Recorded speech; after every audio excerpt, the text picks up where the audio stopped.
Hey friends, this is the Miss Wolfie from our half-acre homestead, and today we're going to make gluten-free pierogies.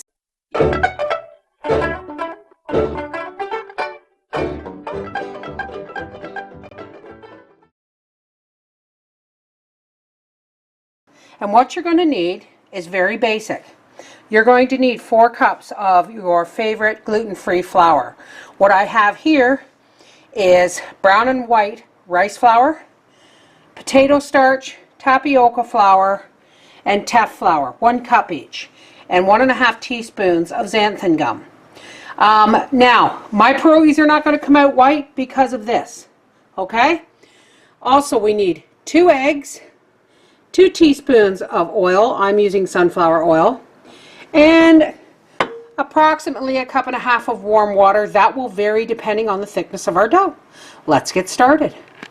Okay, let's get our flour and our xanthan gum into our mixing bowl. Now I have the dough hook on here because, well, that's what I'm hoping for, is dough. Now while that flour is mixing, let's whisk together our eggs and our oil. You know what I almost forgot, folks? I almost forgot the salt. So while I'm thinking of it, I'm just going to grate about 1/2 teaspoon of pink Himalayan salt into our flour mixture. Okay, now I'm going to mix some of the water into our eggs because we don't know how much it's actually going to take. So I'm just going to mix in about 1/2 to 3/4 of a cup. And very slowly, we're just going to start to pour it into our dough mixture. Pour some more in there. And now we're just going to continue to add water until the dough is the consistency we want. We're going to turn this up to 2. Remember folks, this isn't going to be white pierogi dough because of the teff flour. We'll be back when our dough is mixed. Okay, our dough is ready. It's a little bit wetter than I would have liked. I used 1.5 cups of water.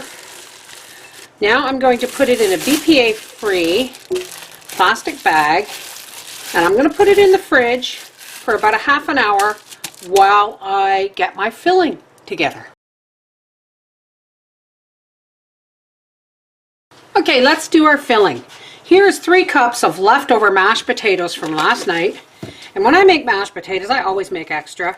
Wolfie gets some in his lunch, and I make something with the leftovers. I'm going to add about 1/4 cup of half and half cream, and I'm going to hope that this is going to stir.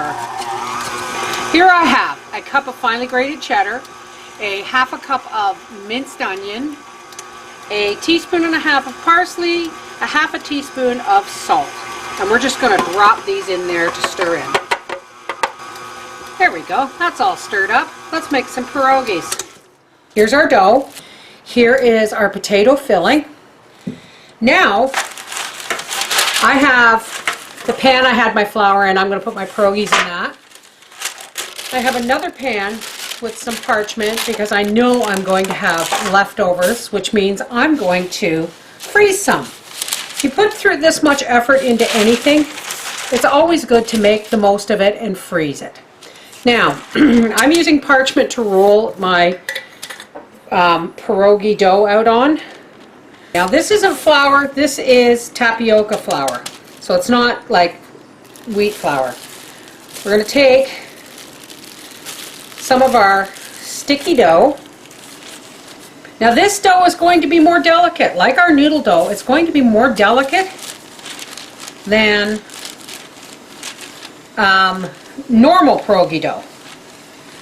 And I will put a link right here for my other pierogi dough recipe. Okay. Now we're going to take our biscuit cutter.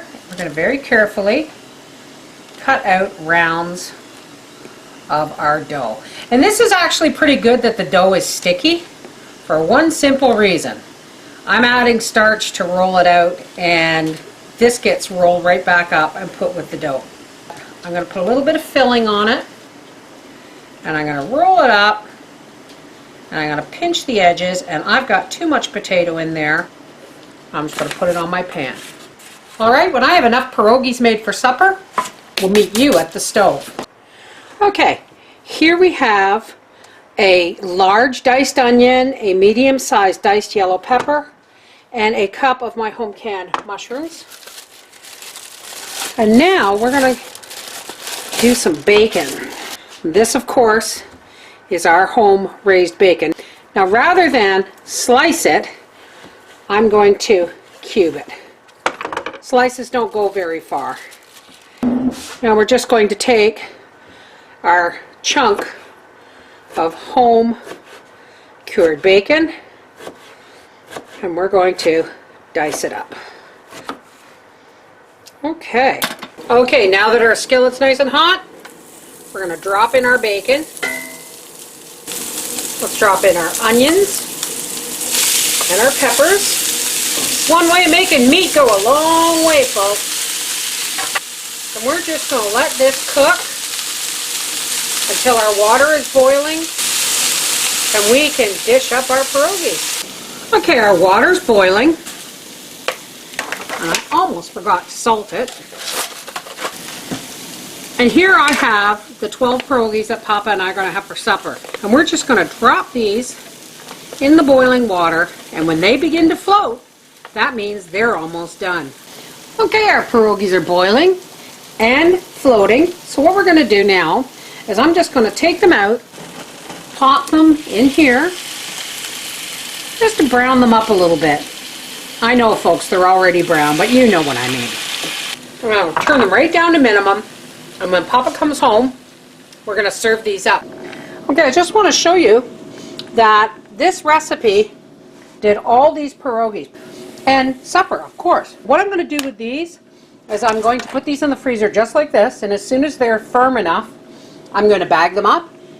And we'll probably get 2 or 3 more meals out of these. All right, let's dish up Papa a plate.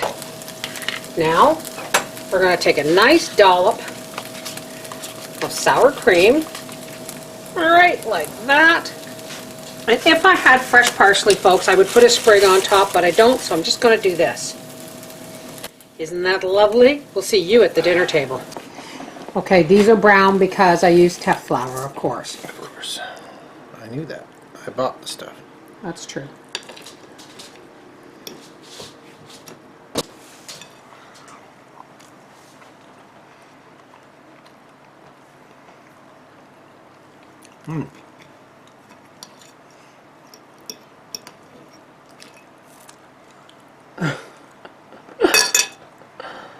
All right.